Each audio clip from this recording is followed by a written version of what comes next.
Hello बच्चों, नमस्कार। कैसे हैं आप सब लोग? उम्मीद है शानदार, जिंदाबाद, जबरदस्त होंगे। बच्चों, रेलवे भर्ती 2024 चल रही है, जिसमें ALP, technician, JE, NTPC, RPF और ग्रुप डी आने वाली हैं। ये सारी वैकेंसीज रेलवे ने 2024 के कैलेंडर में निकाली और ये कहा कि अब हर साल वैकेंसीज आएंगी, वैकेंसीज फिर से समय से आएंगी। तो ये बहुत अच्छा फैसला है सरकार का कि हर साल रेलवे की वैकेंसी जो बच्चों के आंदोलनों से आ रही होती थी और उनके एग्जामों के लिए अलग आंदोलन करना पड़ता था, लेकिन अगर इस तरह से कैलेंडर आएगा तो निश्चित तौर पर एग्जाम भी समय से होगा, क्योंकि पिछली भर्ती इतनी पिछड़ी हुई नहीं रह सकती कि अगले साल भर्ती ही का कैलेंडर आ जाए और पिछली का अता पता ना हो। तो ऐसे तो हो नहीं सकता। तो इस वजह से अब सारी चीजें स्ट्रीमलाइन चलेंगी रेलवे की, ऐसी हमें उम्मीद है ना। तो हर साल वैकेंसी आने का सबसे बड़ा फायदा यही होना है। अब मैं कुछ सवालों के और जवाब दे देता हूं आपके कि रेलवे कैलेंडर के बारे में ही है जो आपके डाउट्स को काफी हद तक दूर करेंगे। क्या अब हर साल आएंगी रेलवे में वैकेंसीज? जी, अब 2 साल तो हो चुका है भाई। उन्होंने दूसरे साल को तो नहीं बोला था, मंत्री जी ने बोला था कि हर साल आएंगी। 2 साल का हमें एग्जाम्पल दे दिया। अब 2026 का तो कोई अंतर्यामी ही बता पाएगा, वो तो बता ही नहीं सकते, पर 2 साल फॉलो हुआ है, तीसरे साल बच्चों को आराम से भरोसा हो जाएगा। ठीक है, अब सबको भरोसा हो जाएगा। सबसे अच्छी बात यह है कि अगर ये हर साल वैकेंसीज आएंगी तो सब काम टाइम से होंगे। जो बच्चे को 4-4 साल वैकेंसीज में, जैसे लेवल 1 की 2019 में भर्ती आई ग्रुप डी की, उसमें बच्चों को ज्वाइनिंग अब तक मिल रही है 2023 तक, 24 तक। तो सोचो ना, तो इतना लंबा वेट नहीं करना पड़ेगा। थोड़ी हो सकती है वैकेंसीज, लेकिन सारी प्रक्रिया टाइम से होगी। ये बहुत अच्छी बात है। एसएससी से क्यों आसान है रेलवे निकालना, इसका एक बहुत बड़ा कारण बता देता हूं बच्चों। अब चूंकि एसएससी में लोग क्यों जाते थे, आपने रेलवे की तैयारी करते हुए उतने लोग नहीं सुने होंगे, उतने टीचर्स भी नहीं सुने होंगे कि रेलवे की तैयारी करा रहे हैं डेडिकेटेडली। अब मिल सकते हैं, पर ऐसा इसलिए होगा क्योंकि जो एसएससी था ना, वो हर साल आता था। बच्चे को पता था कि यार इस दौरान एग्जाम हो जाता है, इस दौरान फॉर्म आते हैं, तो उस तरफ को लोग फिर अपना कैरियर गोल बना लेते हैं उस तरफ। इस तरफ पता ही नहीं था कि रेलवे की इस बार वैकेंसी आ गई, अगली कब आएंगी। तो ये अब बच्चा एसएससी और रेलवे की तुलना करेगा, क्योंकि अब दोनों तरफ, और बच्चे भी दोनों तरफ एक जैसे ही हैं। या जैसे एसएससी में भी बहुत फिजिकल फिटनेस वगैरह नहीं चाहिए, ऐसी रेलवे में भी नहीं चाहिए। तो जैसे जो कैटेगरी एसएससी में जा सकती है, वो सब रेलवे में भी जा सकती है। इवन रेलवे में और ज्यादा हो रहेगा कि हाँ, एज का क्राइटेरिया काफी बड़ा है। जो एसएससी से ओवर एज भी हो जाएंगे, वो रेलवे की तरफ जाएंगे। इस वजह से रेलवे का कंपटीशन ऐसा तो लगा है कि भाई ये ज्यादा टफ हो जाए, क्योंकि इसमें एज क्राइटेरिया ज्यादा है।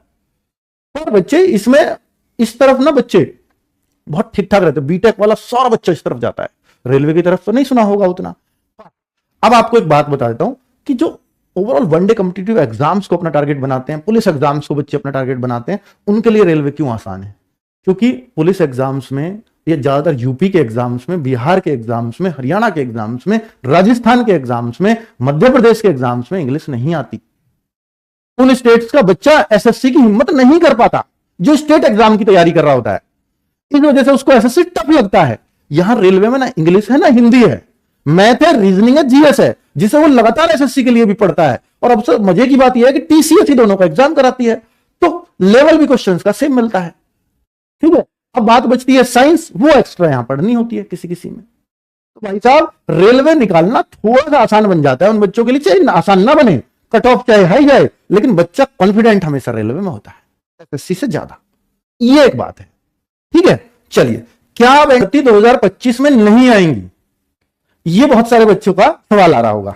आरपीएफ, क्योंकि इस कैलेंडर में ना जो इंटरनल चल रहा है, इसमें कहीं भी आरपीएफ का जिक्र नहीं है। देखो, एएलपी का है, टेक्नीशियन का है, एनटीपीसी का है, पैरामेडिकल कैटेगरीज का है, ग्रुप डी का है। लेकिन आप उस कैलेंडर को उठाओ जो ऑफिशियल निकला है इस बार 2024 का, उसमें भी कहीं आपको आरपीएफ नहीं मिलता, कहीं भी। तो आरपीएफ को तो ये कहते हैं कि भैया वो अलग तरीके से चलती है भर्ती, और इस पे ये हो सकता है ये भी सिर्फ खेल जाए कि हमने आरपीएफ के लिए नहीं बोला था, हमने रेलवे की भर्तियों के कैलेंडर के बारे में बोला था, वो हम दे रहे हैं। तो भाई साहब, आरपीएफ के स्पेशल नाम से ये बात नहीं बोली गई, ये बात पक्की है। रेलवे में भर्ती आएंगी हर साल, ये बोली गई थी, मंत्री जी का बयान है, लेकिन आरपीएफ में हर साल आएंगी, ये बात का बयान बिल्कुल नहीं है। पर आरपीएफ भी तो रेलवे का ही फोर्स है ना, तो इसलिए बनती तो है बात, कायदे की तो बात है। इसको कैलेंडर में क्यों शामिल नहीं किया जाता, ये बात समझ में नहीं आती। ठीक है, और इस बात के लिए अब चूंकि देखो, जब उसमें भी नहीं था जिक्र, तब भी ये वैकेंसीज उनके बीच में आई है। तो इस बात से तो ये तो कह ही नहीं सकते, क्योंकि कैलेंडर में जिक्र नहीं है, इसका होगा भी नहीं, पिछले में भी नहीं था, कि ये नहीं कह सकते ये भर्ती नहीं आएगी। इस भर्ती का अभी मैं कोई इनपुट नहीं दे पाऊंगा कि ये आएगी या नहीं आएगी, पर पहले कैलेंडर में नहीं थी और भर्ती आई थी। ये मैं आपको श्योरिटी से कह सकता हूं। अब बात है कि ऑफिशियल कैलेंडर कब आएगा। ऑफिशियल कैलेंडर जनवरी से पहले नहीं आएगा। वो जनवरी से पहले आप उसकी उम्मीद मत करो, अभी अक्टूबर ही चल रहा है। अब जो पहला एएलपी की वैकेंसीज आएंगी तो वो शायद कैलेंडर साथ में जारी हो जाएगा। ठीक है, जो एएलपी की वैकेंसीज आएंगी उसके आसपास कैलेंडर। ओके, बाय बाय, नमस्कार, धन्यवाद।